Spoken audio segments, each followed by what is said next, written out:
okay? Yes. God, so sorry. It's My bad. okay.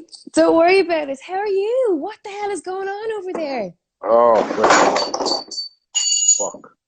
Okay. Crazy day for Savage. Oh, What? Because same. Yeah. have you been having earthquakes throughout the week over there? Yeah, it's been a terrible week. We had two earthquakes, like 6.3 magnitude. Yeah, it levels some cities. Yeah, it's pretty bad. I was Yeah. there. I was there to see by myself, and all this was shaking. The plates falling down. So my girl was here, and I was in my hometown of Rowing. So she just called me. She was hysterical. Scary. So Yeah, of I course, need yeah. to travel the way and get here. How are So you? I'm good. I'm good. Yeah. So we're in lockdown over here in Dublin. So I mean, Yeah, I heard it's about a guy named Boris. Yeah, he the one. Yeah, well, Boris is in the UK. Yeah. So he's done the UK. He's put the UK into lockdown, but our governments have done it over here as well. So it's a bit of a crap way to start the new year, but because obviously all yeah. the boxing is cancelled as well for January. Yeah, I know. I was supposed to be there. I was Yeah. looking forward to it. Yeah, but what can you do? I think Eddie Hearn said something about doing it outside of UK. Did you hear it? So yeah, I'm Yes. hoping that's gonna happen. I just want to fight. I miss the blood already. So yeah, Absolutely. Are you delighted that you got to get out last year? of course, it was the year of the dreams. They just Matchroom just sent me the video they made from my three fights. It's the whole of the year just boxing. It's perfect year for the Savage. I can't say that because so many people are suffering. So Yeah. I can't feel really, really good because while others are in unfortunate, I can't be fortunate. But it is what it is. It was a great year for me. I'm gonna remember it for lots of things. Absolutely. And I mean, I suppose in how Matchroom, put together the whole fight camp and, everything, it came at such a perfect time because everyone was feeling the strain of having no boxing and it just came together so perfectly. When you got the call to find out that you were going to be included in fight camp, that initial kind of reaction of no crowds, really different setup, did that play on your mind at all? Well, it just played on around that I got the chance. I got the Yeah. chance. Like whole world is sitting, so I was like, I gotta use it. I wanna die in that ring. Because if I just go and box ordinary, I would feel terrible. I would quit boxing. I said that to Chanel Winter's fight and every other fight. Every time I get a shot, because I understand how valuable it is. These days, just to get a shot, let alone win by knockouts. It's crazy. It's crazy time. So I just took the most out of it. Are you surprised at how well received you've been, especially from a fan point of view? Yeah, yeah, because that first press conference that made the Savage famous, I was swearing a lot, I was cursing a lot, and I was like, oh, I fucked it all up, nobody's gonna Yeah. like me. I was like, I was not good. I was actually in stress, while that was going. I really wanted to hurt Chandel Winters right then. It was close, but then people took it so well because it was true. I was Yeah. that was really me. I didn't fake nothing, and people like true stuff. No matter what it is. So I was just out of my mouth because Croatian fans are a lot harder to satisfy. English fans are really good fans, great. UK fans are next level fans. Being Croatian, In just what way are the Croatian fans different to UK fans? well, Croatians are very hard. They're not gonna forgive you if you succeed. They're gonna put you down Okay. all the time. They sound like And the UK Irish a doesn't little do bit. that. Yeah, UK doesn't do that. I was really surprised. Croatia is my country. I'm gonna go to wars to Croatia. I love Croatia, but it's really a shit fence. If you Yeah. lose just one time, if you say something wrong, you're dead. There's nothing. Even though So, my own press got the hold of me, got the hold of the Savage. When I do something in the UK like that video, me talking to the Savage, you all think that's brilliant. And here they call me a lunatic, bipolar and stuff. So it's a tough crowd. It's a tough crowd. Yeah. so I mean, let's talk a little bit about the boxing scene in Croatia. Like where was it that you started? What was the gym that you started out in? Well, I was actually an MMA fighter. I was an MMA fighter in my hometown of Porridge. Yeah, it's a small town, coastal town. So I was started as an MMA, and I was good. I was state champion. You know, I was doing everything I should be doing in MMA.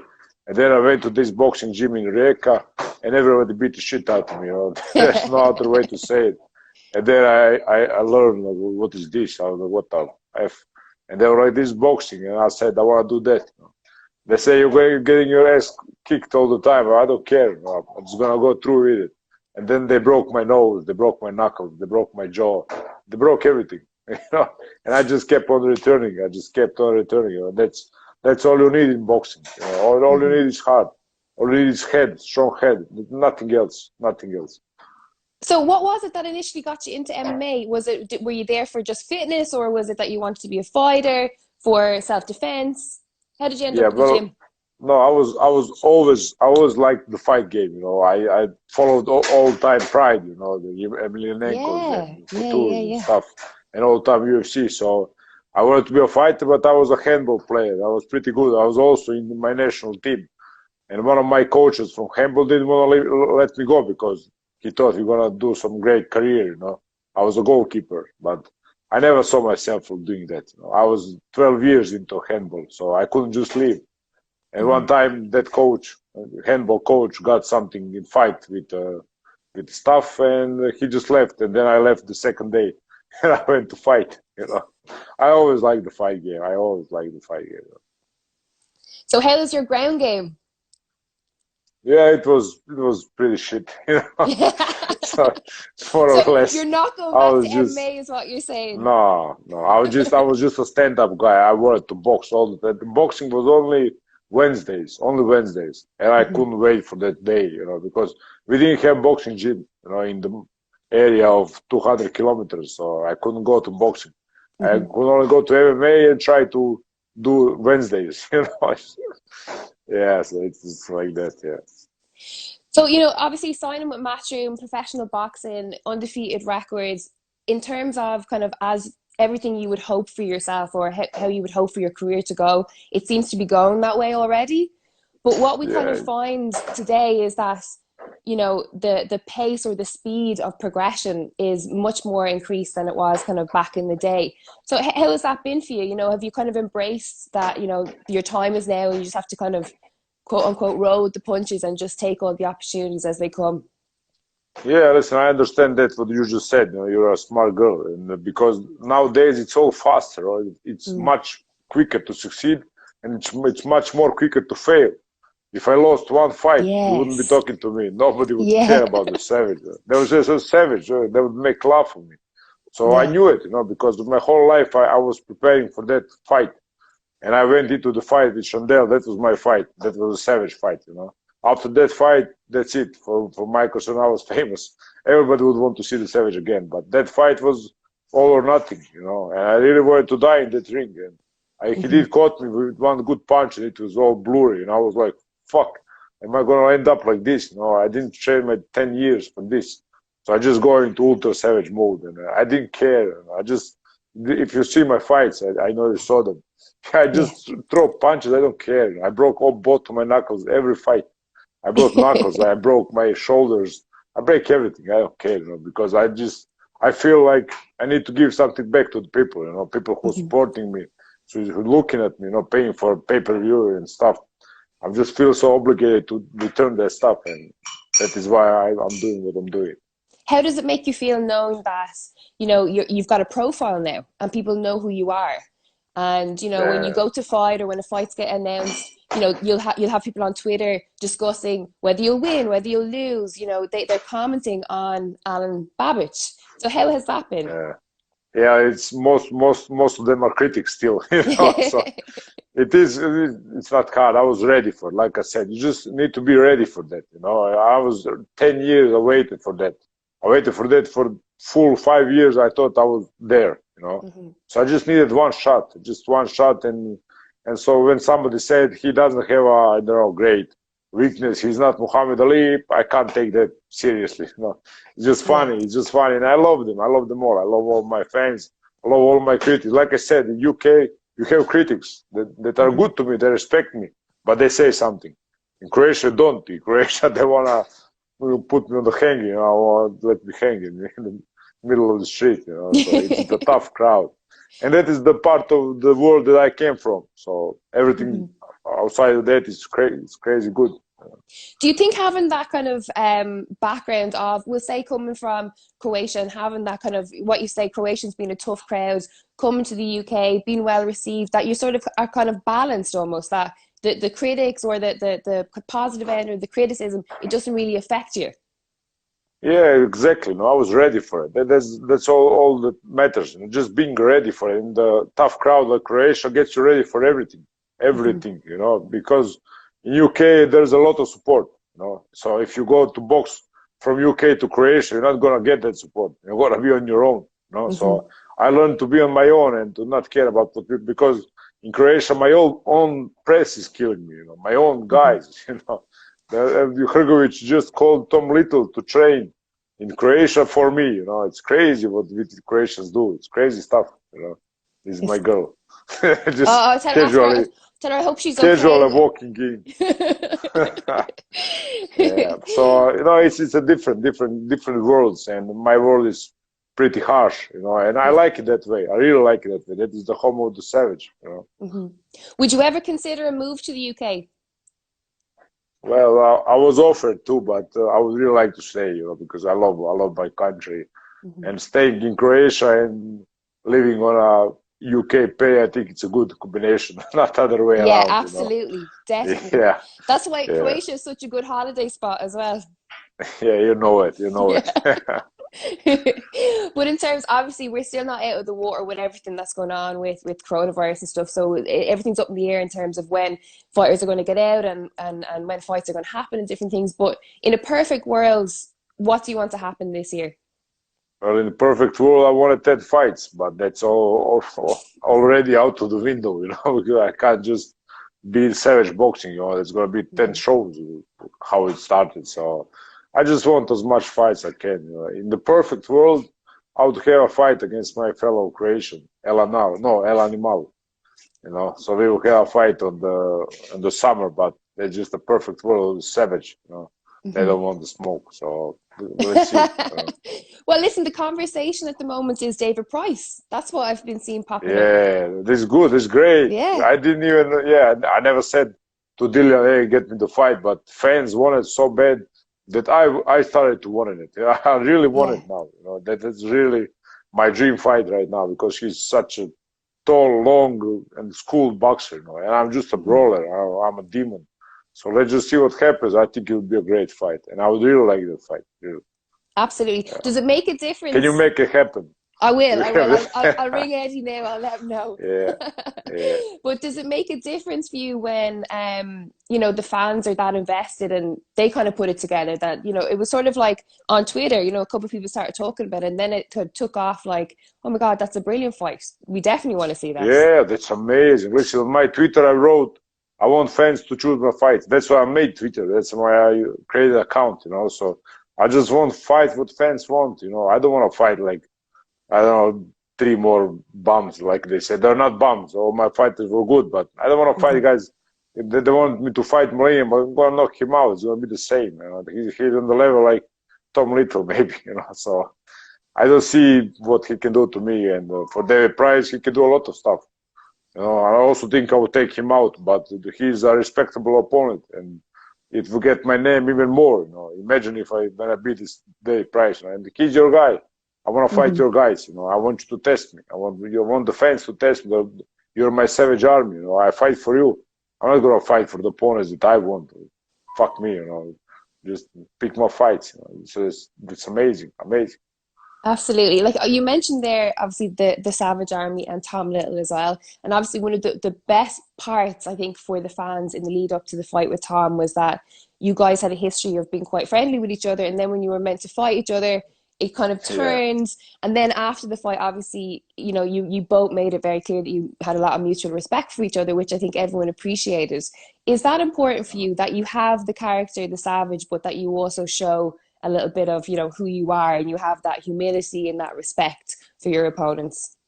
Yeah, of course. That is the best thing I did. You know, my knockouts are nothing. You know, I know I can do 10 times better, but my personality just came out perfectly because I am. One moment I'm savage, and another moment I'm just like caring human being, you know. You wouldn't say it at times, but I just love all my opponents. I love all the people. I'm a people person, you know.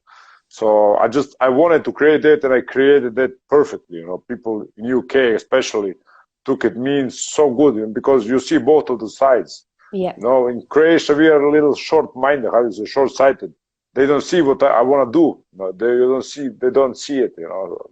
I really, but in UK it was good, like I said. One time I'm Savage, and if I do something bad, I can just say Savage did it. Savage did it. I have nothing to do with it. So that was my go-to, you know, my Yeah. plan. Good And I stuff. succeeded in that plan, and I'm just so happy for that, you know. I made my persona because people like you, everybody wants to see persons fight. They don't want to see robots, you know. They want to see personas into the ring. So if you match me with any fighter in the world, you're gonna get a good fight.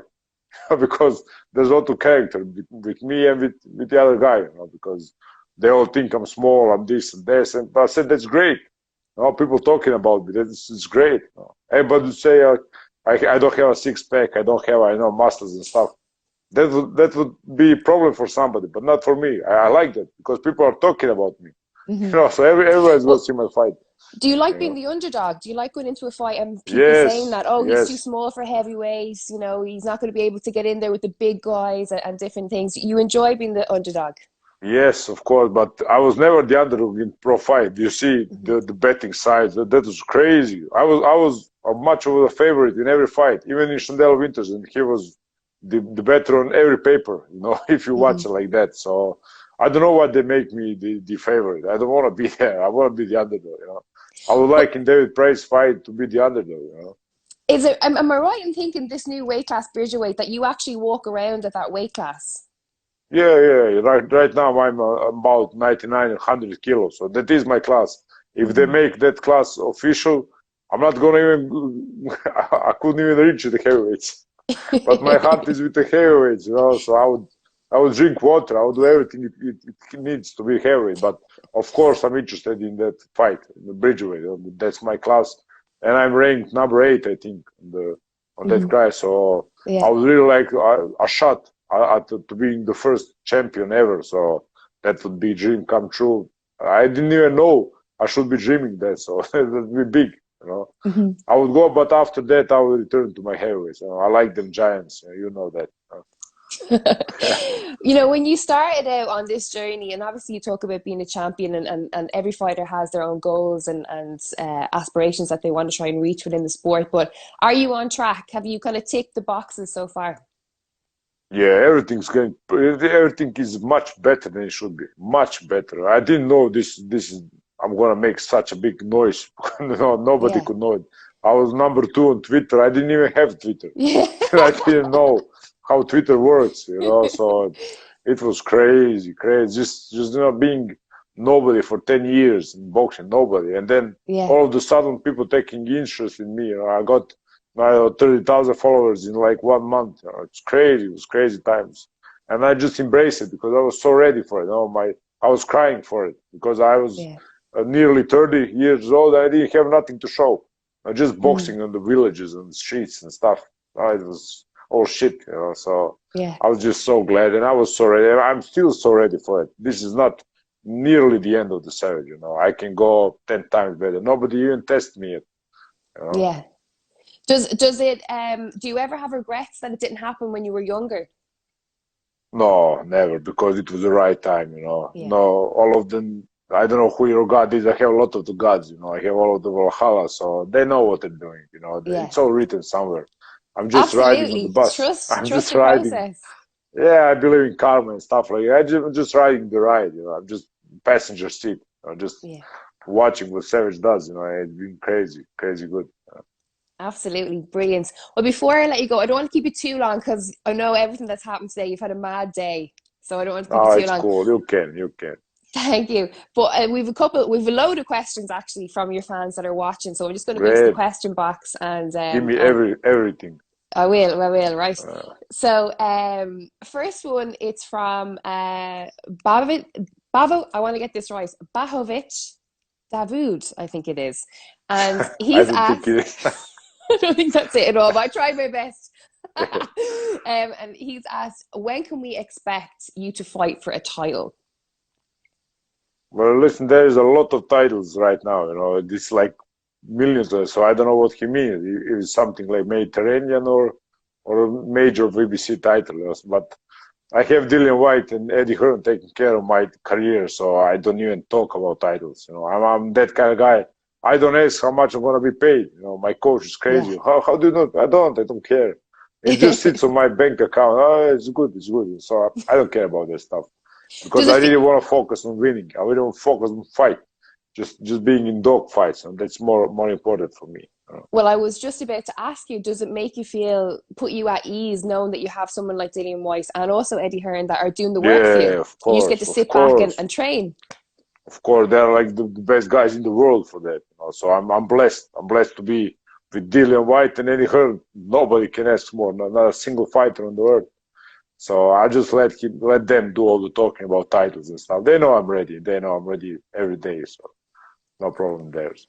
Good stuff. Great answer. Okay, let me go through this. Here's a question, and it's from Samia Smith, and she has asked, I always wonder about walkout music. How do you pick, and what music do you listen to while you're training?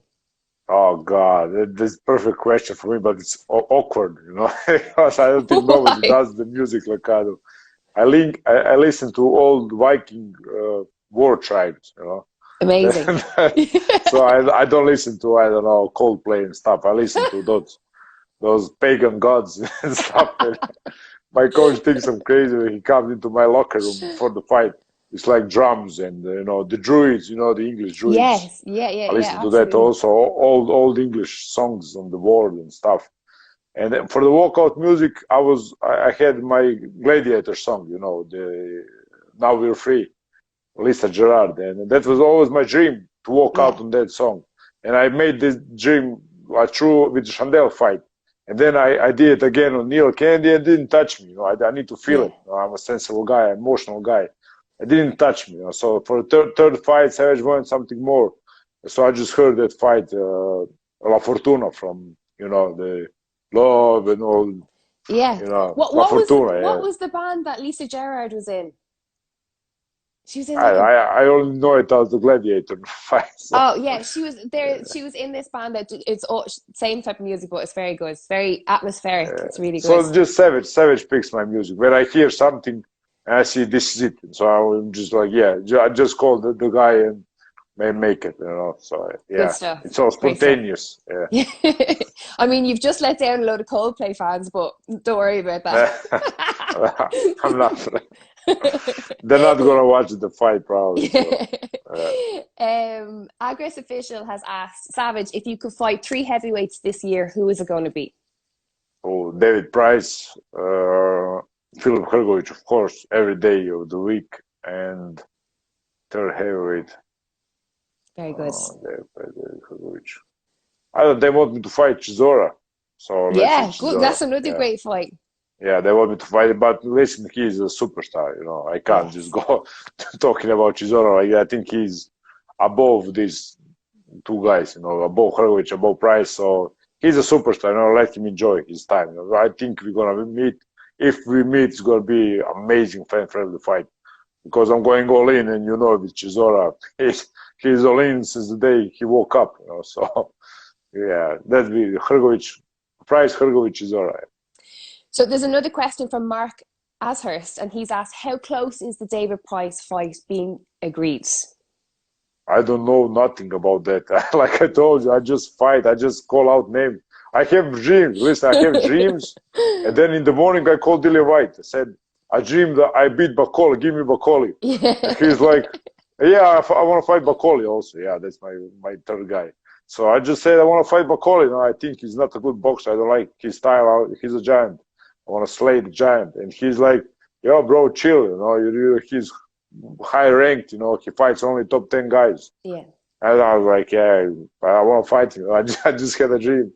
So I called my manager, I called Dylan, I called them. I dreamed something like that. That works. That works. There's a comment in from Jordan Hodgson, and he said, "Lydia, can you please tell Alan that I said hello? He is my favorite heavyweight fighter." Oh, great. That is what touches my heart. That's what I want. Thank you, brother. Thank you, brother. Hello from Savage. There is loads that have come in Croatian, and unfortunately, I have no Croatian, so I can't. Will I try one? Will I try to speak one? It's let me Yeah. just. I hope it's. I would say it right. Alin kako si prata te Kako Niko si? Vrim pozdrav zri is Splita. How are you? My brother hides from Split, Croatia. You were in Okay. Split, probably. Yeah. Thank you, brother. Hvala, brate. Pozdrav Split anyway. I want to make my fight on the Poljud. It's one stadium in the Split. The Oh, fans are the okay. craziest. Yeah, the fans there are the craziest. If I call him the square, the Kocka. If we're gonna Yes. fight the Hrgovic, I want to be on the Poljud, in the stadium, in Split. Yeah, that would be crazy. I That would think be that amazing. because the fans in Croatia are unreal. You gotta feel that. That's great. That's the other part of the story. Yeah. They put you down, but as the fans on the fight in the stadium, it's crazy. Hmm. Something you never witnessed before. So yeah. Great stuff. There's one here from Keelan Campbell, and he's asked, "Can you please ask Alan Babic what his opinion is on Mike Tyson?" Oh, I love Mike Tyson. Who doesn't love Mike Tyson? He's something Exactly. else. He's amazing. I would give him everything he wants. If I would give him my girlfriend. Yeah, it's okay, Tyson. Don't kill me. He's the man. He deserves it. After Yes. playing her, he deserves it. He's a Mike Tyson. He's a fucking legend. It's What my did you dream to think meet about him him one coming day. back? It's an amazing fight. I love it. I love it. I don't think Roy George Jr.'s. I don't think Roy was in that fight like Yeah. Tyson was. I think Tyson was holding back. She's Yeah. fucking savage. Right? I enjoyed the fight. It was very entertaining. I love it. I love it. I thought they were just gonna do some sparring, but it wasn't sparring. Tyson wanted to rip his head off. Yeah. But you could hear he was holding back a little bit. So yeah, I love Mike Absolutely. Tyson. I You listen haven't to met him him. yet? No, never, never, never, never. I hope I will. I know I will. Absolutely. Absolutely. Right, let's see. Um, this is from Kelly Griming, and she's asked, "Are you disappointed that Dave Allen has retired and you won't get a chance to fight him?" Well, listen, retirement nowadays it's not the same like old days. They're all coming back. So I'm pretty sure he's gonna come back. I don't even see it as a retirement. So I want that fight, and I think fans want that fight. Because Hmm. we are both friendly fighters. Fan. I like to say the fans like me. It's stupid to say, but fans love me and they love him. So I think it would be a great friendly fight. If he wants to, whenever he wants to, I'm here. I'm always gonna give him a shot. He's gonna give me a shot. He's the bigger star, but whenever he wants to. But I think he's That's gonna come back. He's young. So. right. Very last question before I let you go, and this is from Shania Okeen, and she's asked, "Who inspired you when you were growing up, and what bit of advice has always stuck with you?" Well, it's probably my mother, because I was a little bit I was bullied kid. Oh, I wasn't handsome like I am today. I'm kidding. No, I was just a fat guy with pimples, and they just pushed me around all the time. So my mother inspired me. She always say, "You're great. You're gonna go do great stuff. You're gonna go do big things." I didn't believe her. I was like, "I'm nothing." I didn't. I went to bad school for electrician. I don't even know how to do nothing electric. I would kill myself if I tried to, you know, change the bulb and stuff. And so, just my mother. I look up to my mother. She was always so strong. mm, When they didn't give her something, she made all the mess. She would fight with people. She's crazy. So yeah, she and one other guy that I was working with, and he just told me one day, "Why don't you go out to rowing? It's a small town. Just go." And I was like, "You're right. I should go." And then I went to boxing in Rijeka and in bigger towns and stuff. So, and then I met boxing idols like Joe Frazier, Sugar Ray Robinson. Learning about them, learning about them, reading about them. and then they were my idols, you know. So Yeah. the first idol I had was like with 21 years, when I was 21. By then, it was just my mother, you know, nobody else. Well, that's the best one you could have, arguably. Yeah. I would say. Well, listen, I'll let you go, Alan. Thank you so much for taking time. I really appreciate it considering everything that No, happened thank today. you. And So thank I'm you. so sorry for being late, like 2 hours. It's not like me, you know, Savage makes his promises. So No, not at all. I thank totally you. appreciate you taking the time. Thank Yeah, you very much. And I look forward to thank hearing you. what's next for you. Yes, thank you. I'm looking forward to you calling Eddie Hearn and asking I'm, I'm about gonna price. I'm gonna ring Yeah. him right now. I'm gonna get a deal done Uh, for you, okay? okay, okay. Thank you. See you Cheers. later, Alan. Yeah, Take it easy. thank you. Bye See ya. bye. Bye bye.